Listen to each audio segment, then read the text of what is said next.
2014-15 के बाद तो काफ़ी खामोशी आ गई थी। तो ये जो सर्ज है टीटीपी का, इसकी वजूहात क्या हैं?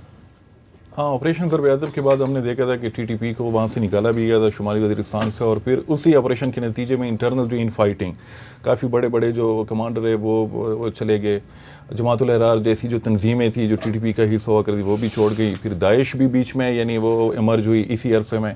लेकिन उसके वजूहात सबसे जो बड़ा एक वो है कि 2018 में जो मौजूदा अमीर हैं टीटीपी के मुफ्ती नूर वली महसूद, जब इसने कमान संभाली तो ये तो यानी ये वो लीडर है कि जो 90 से तालिबान का किसी न किसी हैसियत में हिस्सा रहे थे।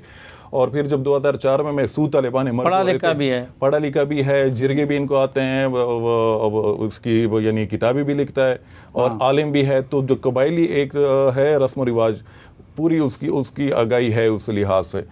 तो ये जब इसने कमान संभाली तो इन्होंने दोबारा से टीटीपी को रिस्टोर करना शुरू किया। उन्होंने जितने दड़े छोड़ के गए थे उनको भी वापस लाना शुरू किया, एक नई उनको पॉलिसी दी और एक नया नज़रिया भी दिया। क्योंकि शुरू में जो टीटीपी का नज़रिया था वो ये था कि चूँकि पाकिस्तान एक फ्रंट लाइन एलाई बना है यूएस का, तो इस वजह से हम इनके ख़िलाफ़ लड़ रहे हैं और हम जिहाद कर रहे हैं। तो इन्होंने बड़े अच्छे तरीके से यानी स्मूथली उस पूरे आइडियालॉजी को, क्योंकि ये अरसा था कि जब अमरीकी यहाँ से निकलना शुरू हो गए थे या मुज़ाकरात हो रहे थे अफ़गान तालिबान के साथ, उन्होंने वो आइडियालॉजी उन्होंने कन्वर्ट की या डाइवर्ट की कि नहीं, ये यहाँ पे पाकिस्तानी जो निज़ाम है ये गासिब है, इनके ख़िलाफ़ लड़ना चाहिए, ये इन्होंने कबायलों पे जुल्म किया है, इन्होंने फाटा को मर्ज किया है। तो इस तरह की एक नेशनलिस्ट अप्रोच भी अपना के उन्होंने टीटीपी को दोबारा से खड़ा किया। और इसका हम आज नतीजा देख रहे हैं कि टीटीपी जो है वो पहले वाली टीटीपी से काफ़ी मजबूत लग रही है, जिस तरह ताहिर खान साहब ने बात की। इफ्तिखार परदूस साहब, आप भी इससे इत्तेफाक करते हैं कि 2014 के मुकाबले में आज की टीटीपी ज़्यादा मजबूत है? और दाइश का जो इन्होंने जिक्र किया, तो दाइश की प्रेजेंस कितनी है इन एक्टिविटीज़ में?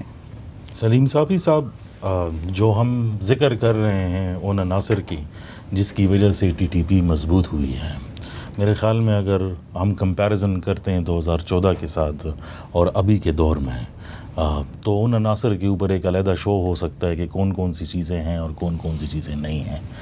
और जो पुलिस के स्ट्रक्चर के या सिक्योरिटी के आर्किटेक्चर के हवाले से बात की जाती है कि कमज़ोर है, नहीं है कमज़ोर, उसमें गलतियां हैं, कोताहियां हैं, मेरे ख़्याल में ये सारे सिम्टम्स हैं उस सारी बीमारी के जो फैल चुकी है। अब स्टेट के पास रास्ता क्या है इस अभी की कंडीशन में?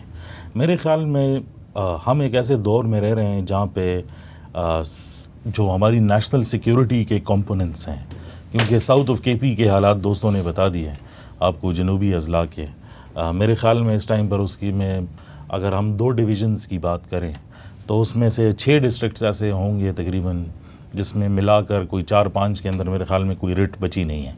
और हम ये शायद स्टेट के तौर पर तस्लीम नहीं करना चाहते कि यहाँ पर नो गो एरियाज़ नहीं हैं, लेकिन आज से तकरीबन हफ़्ता पहले, 1.5 हफ़्ता पहले कोई ऑलमोस्ट 8 जगहों से इन्हीं डिस्ट्रिक्ट्स के अंदर वीडियोज़ भी आई और उनको शो भी किया गया कि तालिबान ने अपनी चेक पोस्टें जो है वो लगाई हुई थी और वो सरकारी ऑफिसर्स की तलाश में थे। फिर जब मेन स्ट्रीम मीडिया पर और जो जनरल डिस्कशन पाकिस्तान में, तो तभी वो आगे आती है जब बनू जैसे बड़े अटैक्स हों, DI खान जैसे अटैक्स हों जिसमें प्रोटेस्टर्स के ऊपर जो है वो फायरिंग की गई है। तो ये सारी चीज़ें मिलकर जो है ये सवाल खड़ा करती है कि ऐसी कौन सी चीज़ें जो एब्सेंस हैं। मेरे ख़्याल में जो हमारी पॉलिटिकल सिचुएशन है वो नेशनल सिक्योरिटी के साथ ऐसी मिक्स हो गई है जिसमें काउंटर टेररिज्म जो है वो पॉलिटिकल अनासर का जो है ख़ामियाज़ा भुगत रही है।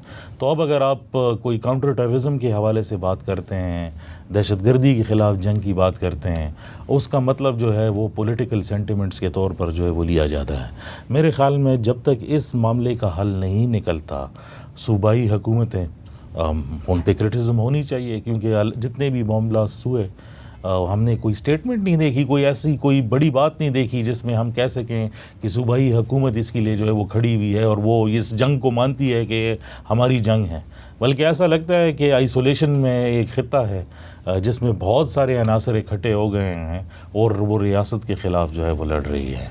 तो मेरे ख्याल में इस चीज़ का तहैया करना होगा कि इधर आपने पॉलिटिकल डोमेन को इस्तेमाल करके काउंटर टेररिज्म करनी है या आपको एक प्योर काउंटर टेररिज्म पॉलिसी चाहिए अगर आप इसे जो है वो जान छोड़ना लेकिन चाहते हैं। 2014 में कई अजला उनके ज़ेर कब्ज़ा आ गए थे और अब ऐसी सूरत हाल नहीं है कि कोई एक ज़िला मुकम्मल तौर पर उनके कब्ज़े में हो। तो ये जो मुआजना कर रहे थे 2014 से मौजूदा उनकी क़ुव्वत का मुआजना, तो अब उनकी क़ुव्वत 2014 के मुकाबले में बढ़ी है या कम हुई है? 2014 के अंदर जिस तरह ताहिर साहब ने और एहसान ने भी बताया कि अशरफ गनी की एक हुकूमत थी जो कुछ अगर नहीं भी करती थी और हम उन पर इल्ज़ाम लगाते थे तो ऐसी सिचुएशन नहीं थी जो आज के बॉर्डर की है। इस टाइम पे खुली छुट्टी है। और अगर आप नंबर्स की बात जो है वो कर रहे हैं, ये तो एक ऑफिशियली स्टेटेड फिगर है कि तकरीबन 5 से 6 हज़ार ऐसे लोग जो पहले अफ़गानिस्तान में लड़ते थे वो जनूबी अज़ला में जो है वो फंक्शन जो है वो कर रहे हैं, बल्कि उनकी तो बाकायदा तस्वीरें भी हैं और वो मानते भी हैं। लेकिन 2014 और 2021 में फ़र्क ये है कि आपके पास एक तो 140 ममालिक साइड पे बैठे हुए थे, आपके पास एड जो है वो आ रहा था, आपकी पॉलिटिकल सिचुएशन ख़राब थी लेकिन लोग फिर भी यकीन करने के लिए जो है वो तैयार थे। आजकल की सिचुएशन में मेरे ख़्याल में उसके एंटायर ऑपोजिट है। ठीक।